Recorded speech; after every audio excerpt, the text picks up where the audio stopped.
Fala guerreira, fala guerreiro, tudo jóia? Seja bem-vindo, sou o professor Moacir, seu aviador da Força Aérea. Já fui aprovado na ESA, na SpaceX, na AFA, no ITA e era ruim em matemática, hein? Antes disso, e uma hora de Strava. Antes de um aviso, eu sempre coloco esse recado aqui que vídeo todas as quartas-feiras às 8 da manhã.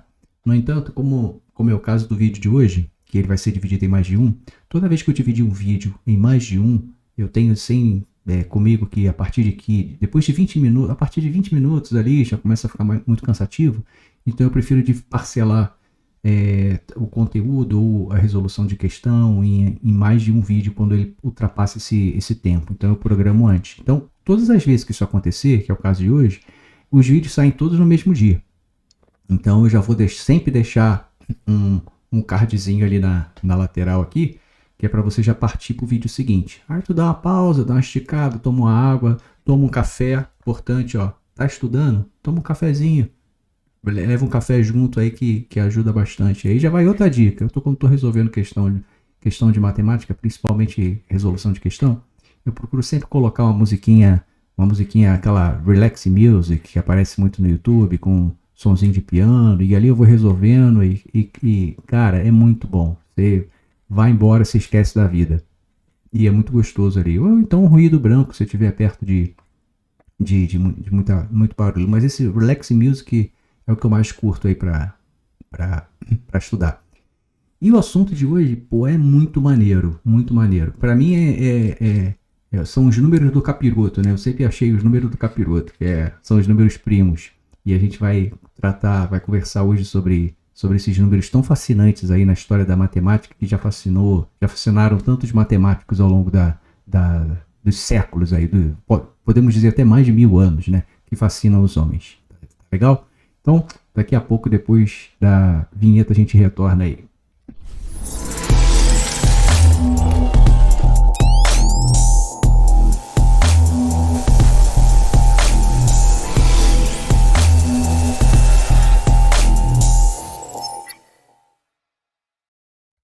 Lembrando sempre, faz aquele favor, se inscreva no canal, aqui embaixo, aqui dá uma clicada no curtir, no botão do curtir, pode mandar sua dúvida aqui no e-mail, ou se você preferir, pelo meu WhatsApp, vou deixar aqui embaixo, fique à vontade, sugestão de conteúdo, dúvida, questões que vocês querem que eu resolva, a gente vai trocando essa ideia maneira aí dentro ou por e-mail, ou pelo WhatsApp, ou pelos comentários dos vídeos, pô. Sempre curta, compartilha esse vídeo com alguém que está precisando da matemática básica, que agora a gente vai começar a entrar em assuntos mais vamos dizer assim, que mais pegam no âmbito aí da matemática básica, tá joia? Então a gente vai começar hoje batendo aquele papo legal sobre os famosos números primos.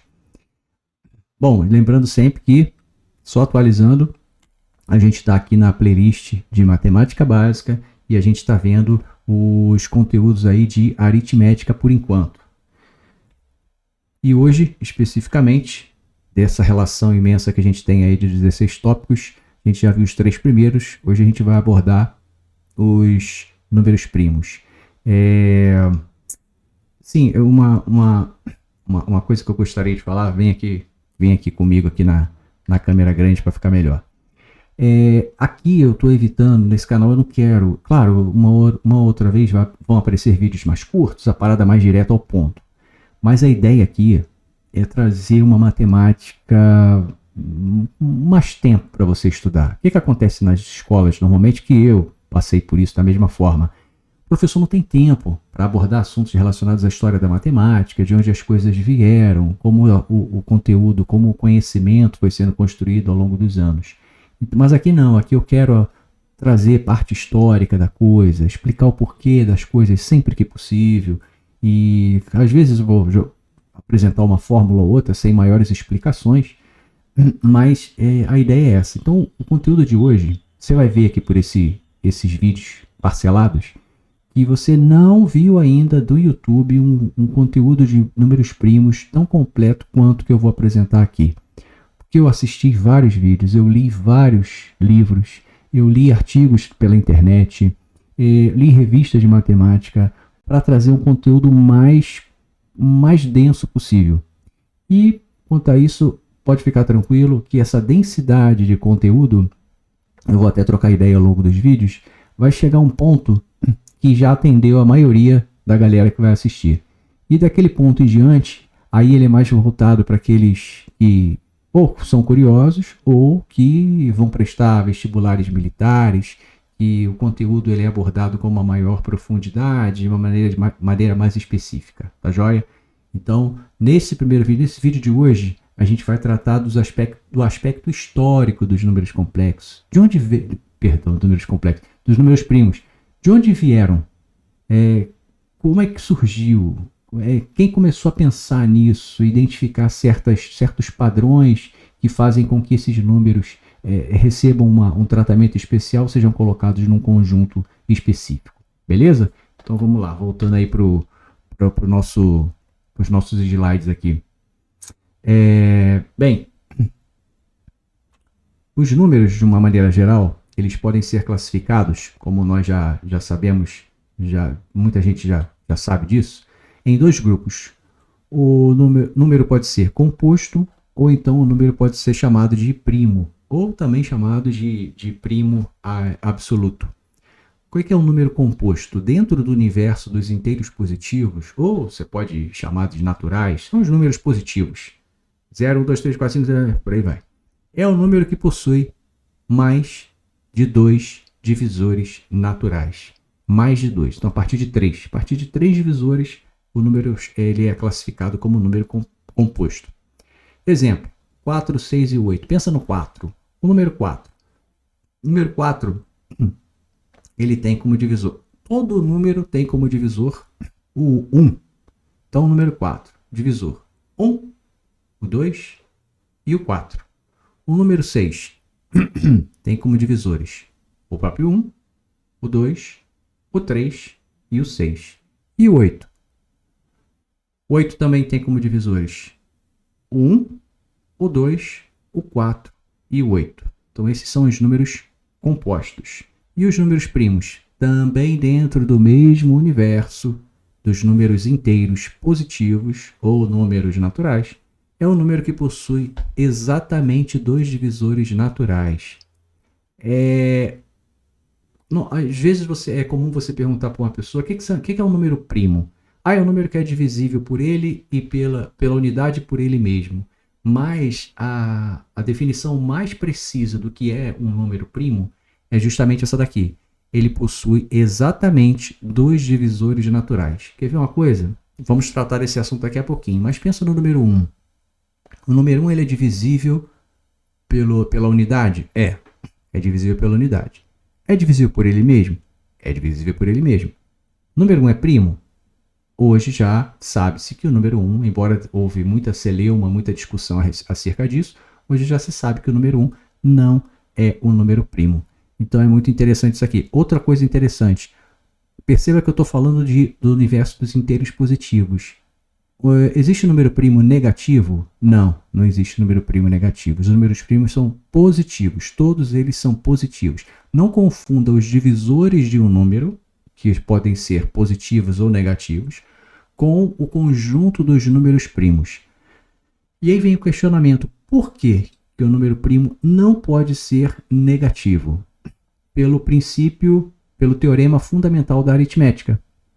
O teorema fundamental da aritmética, que vou falar dele aqui mais de uma vez, ele é um teorema que diz que qualquer número composto pode ser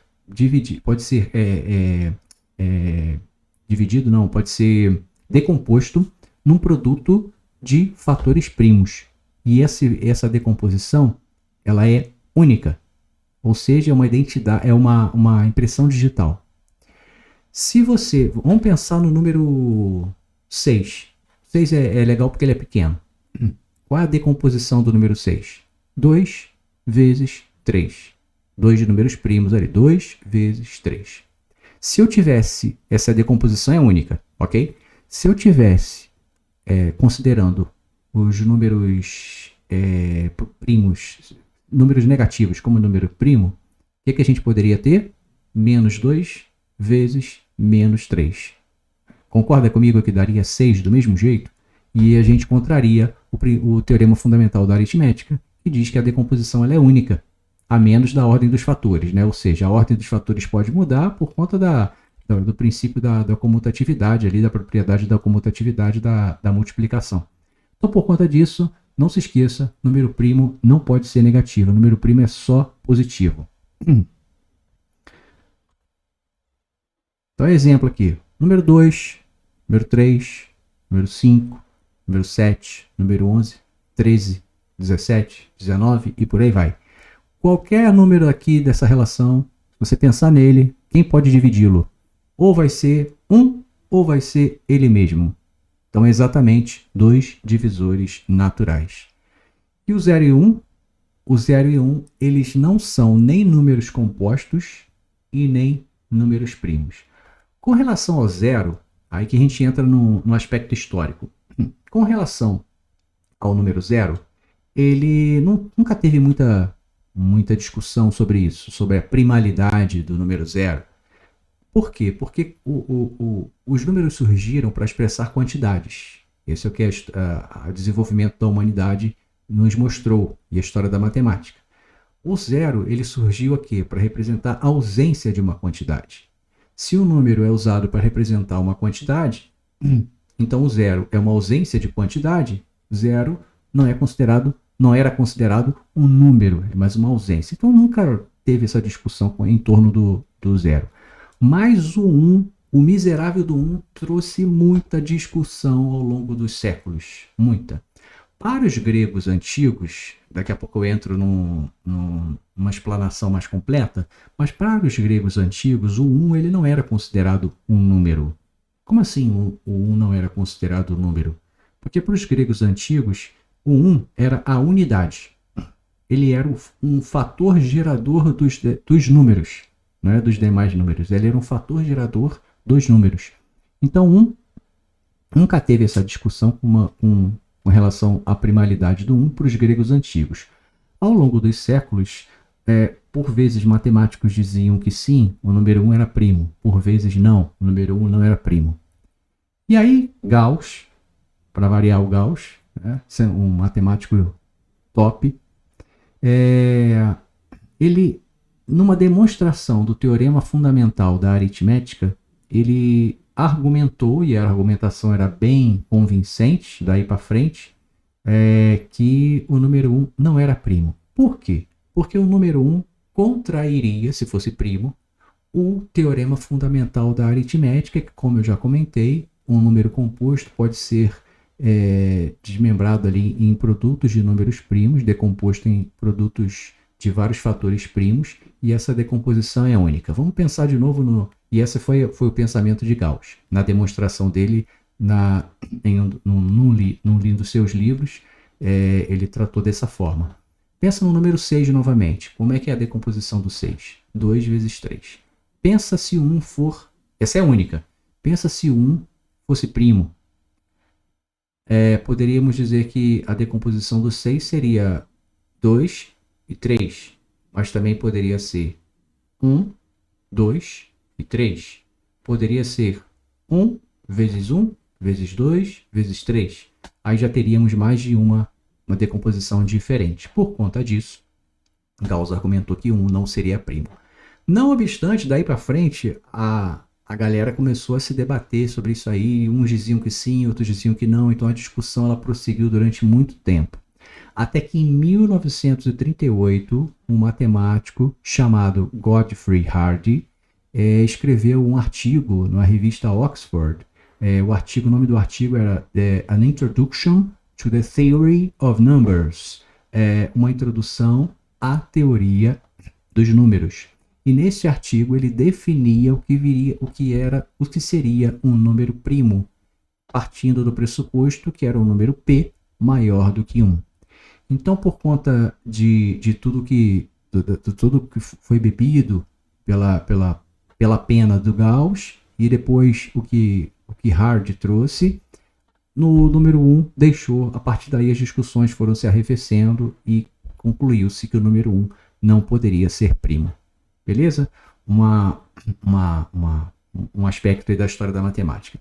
E uma coisa que me intrigava quando eu era aluno era o seguinte: por que primo? De onde vem esse nome primo, pô, parentesco, eu pensava nesse negócio, né? Parentesco, o que tem a ver uma coisa que não entrava na minha cabeça. E eu não obtive essa informação nas salas de aula pelas quais eu passei. E hoje, claro, a gente tem um acesso muito melhor à internet, não vamos esquecer que a minha formação é do final da década de 80, início da década de 90. Então, o primo, a palavra primo é uma palavra latina, mas na origem não era latino. A origem do número primo, ela remonta à Grécia. Então, o número primo, ele vem do latim, que significa primus, significa primeiro e único. Mas, como eu comentei, o estudo do número primo não nasceu no latim, mas nasceu na Grécia Antiga. Então a gente remonta, vamos retornar lá para o século final do século VI a.C., com os pitagóricos. Os pitagóricos era vamos dizer assim, uma escola de filosofia. Para quem acha que Pitágoras só desenvolveu só desenvolveu o teorema mais famoso do mundo, que é o teorema de Pitágoras. Pitágoras ela é natural da ilha de Samos, ali na costa ali da Turquia, próxima à Turquia. Pitágoras, no sul da Itália, em Crotona, ele criou essa comunidade filosófica chamada de os pitagóricos. Essa comunidade, a gente está numa época que a ciência não era dividida, compartimentada como a gente conhece hoje. Matemática, física, química, não.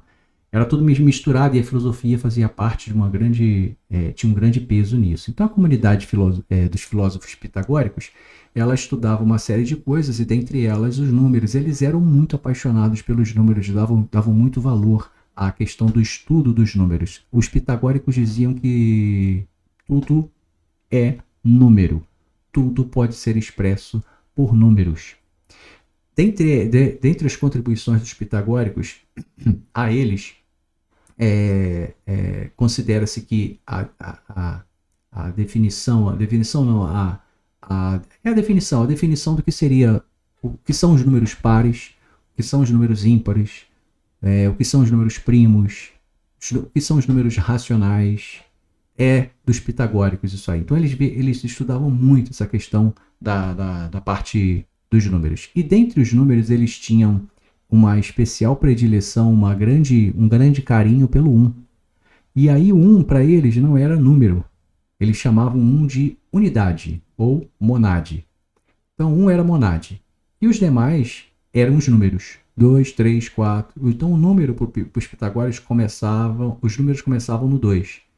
E esses números eram chamados de aritmos. Por isso que a aritmética é a ciência que estuda os números. Vem justamente dessa palavra grega, aritmos, no singular, que é número. Números, no plural, é aritmoi. Para eles, esses números eram subalternos à unidade. Como assim subalternos à unidade? Para os pitagóricos, os números eles eram criados por agrupamentos, por multiplicidades da unidade. Uma coisa interessante, por exemplo, 2. 2 é 1 mais 1. 3. 1 mais 1 mais 1. Então todos esses números eram subalternos. Uma curiosidade dos pitagóricos é que eles misturavam elementos esotéricos com racionalismo matemático. A coisa era bem misturada ali entre eles. E dentre os aritmoi, aí já estou falando no plural, né? Existiam 2 tipos. Primeiro, os protoi aritmoi, ou números primários, primos, ou assintetoi aritmoi, que significa números incompostos. E também os deuteroi aritmoi era o segundo grupo, números secundários. Ou, se o primeiro era assintetoi aritmoi, esse aqui era o sintetoi aritmoi, que eram números compostos. A denominação, a nomenclatura assintetoi aritmoi para o primeiro grupo acabou caindo em desuso, vindo até nós essa expressão aqui, protoi aritmoi, que é a mais importante. E já no deuteroi aritmoi, ou números secundários, o que vigorou até hoje, que veio até nós, é a denominação de sintetoi aritmoi, ou números compostos. Então, dando uma sintetizada de como o matemático grego da antiguidade classificava essa questão dos números, a mônade era a unidade ou o número 1. E os números eram os protói e aritmói, números primários ou primos, ou assintetói e aritmói, números incompostos, e os deuterói e aritmói, números secundários, ou sintetói e aritmói, números compostos. Ok? Mas temos um problema. A comunidade pitagórica, ela considerava o conhecimento, como ele deve ser considerado, claro, né? Mas eles levavam isso a ferro e fogo. O conhecimento ele era tão precioso e ele era tão, deveria ser tão protegido pela comunidade que os conhecimentos eram transmitidos na tradição oral. Eles não reduziam a termo, eles não escreviam as coisas que pensavam e que ensinavam.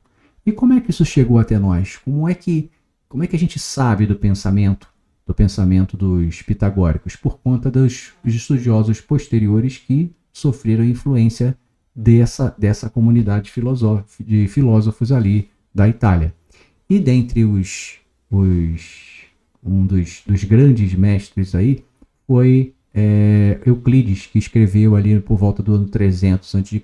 o livro Elementos. E uma curiosidade é que o livro Elementos, ele foi o único livro de matemática, o livro de matemática mais antigo que chegou até a gente. A gente tem fragmentos aqui e acolá, mas um livro de matemática completo mais antigo é o livro Elementos de Euclides. E Euclides, nesse livro Elementos, ele utilizava a mesma classificação dos pitagóricos, demonstrando uma clara influência da comunidade. Depois veio o livro de um outro grego, Nicomachos, ali já no século 100 depois de Cristo, portanto aí 400 anos depois de Euclides, o livro Arithmeticae, que serviu de base para o primeiro livro da teoria dos números, este escrito em latim, que é justamente o livro De Institutione Arithmetica de Boetius, do século ali, no início do século, no final do século V, já quase entrando no século VI, já da nossa era, depois de Cristo. Até aqui, os números eram chamados de, números primos eram chamados de protói aritmói. E aí, neste livro, pela primeira vez, ele traduziu o termo protóis aritmós para o latim números primos, chegando até nós essa denominação. E como surgiu aí a primeira tabela dos números primos? Houve um matemático, esse cara era sinistro, vale a pena você dar uma consultada e vai ver quem era Eratóstenes. Eratóstenes era um matemático, ele era natural de Cirene. Para quem já leu o Evangelho ou já viu o relato da Paixão de Cristo, tem um momento ali que os romanos obrigam um certo Simão de Cirene a ajudar Jesus a carregar a cruz. Então, esse Eratóstenes também era natural de Cirene, que era no norte da África, ali, o que hoje é a Líbia. Eratóstenes era um cara que ele falava, ele estudava e escrevia sobre astronomia, geografia, crítico literário, poesia, astronomia, acho que astronomia já falei, e matemática. E ele chegou a ser o bibliotecário-chefe da Biblioteca de Alexandria. Tão sinistro que esse cara era. Então ele criou o tal do crivo de Eratóstenes, que é uma peneira de números primos. Como é que era a sistemática dele? Ele pegava a faixa de números desejada. Os livros dizem que ele pegou os 100 primeiros números para demonstrar esse crivo dele. Ele eliminava 1, ou se vocês preferirem, ele pegava de 2 até o número desejado. Ele depois eliminava os múltiplos de 2, exceto 2. A gente está buscando o número primo. O número primo ele é divisível por exatamente 2. Exatamente 2 números. E aí é a unidade e o próprio número. Os múltiplos de 2, eles são divisíveis. Todo número é divisível por si mesmo. Então eles seriam divisíveis por 1, pelo 2 e por ele mesmo. Então eliminava todos os múltiplos. E ele prosseguia nessa eliminação, eliminando os múltiplos de 3. O 4 já tinha sido eliminado. Aí ele ia para o 5, eliminava os múltiplos de 5 e ele ia até o 31. Por que 31? Nosso exemplo aqui, né? Estamos de 1 a 1000. Por que 31? A gente vai ver no próximo vídeo E a raiz quadrada tem uma particularidade interessante da raiz quadrada do número que a gente está estudando, que a gente está visualizando ali os divisores e vendo se é primo, se não é. A raiz quadrada tem um fator muito importante aí. Por hora vamos ficar com essa informação. Então ele prosseguia até o 31. Quando ele chegava aí, ele tinha o crivo dele finalizado e aí tinha a tabela dos números primos na mão, já com todo discriminado, todos os números primos. Então, pessoal, do vídeo de hoje é isso. Eu espero que tenham gostado aí. São conhecimentos da área da história da matemática. E tenha calma, se a gente não falou tanto da matemática braba até agora, no próximo vídeo em diante a coisa vai ficar cada vez mais densa, cada vez mais... e sem motivo para pânico, sem motivo para não vou conseguir. Galera, matemática é plenamente inteligível. Basta ir com calma, com paciência e exercitando bastante. O nome aqui do canal, Math Academy, é justamente isso, é uma academia. Então a gente tem que marombar, tem que fazer exercício e a gente vai ficar craque nisso aí, tá joia? Já vou deixar aqui o link do vídeo 2. Então dá uma esticada nas pernas, toma um cafezinho, vai no banheiro e aí depois retorna para assistir a continuação aqui. E a gente vai ver divisores do determinado número, soma de divisores, a gente vai ver um monte de coisa interessante pra caramba aqui, tá joia? Grande abraço e a gente se vê no próximo vídeo. Abração.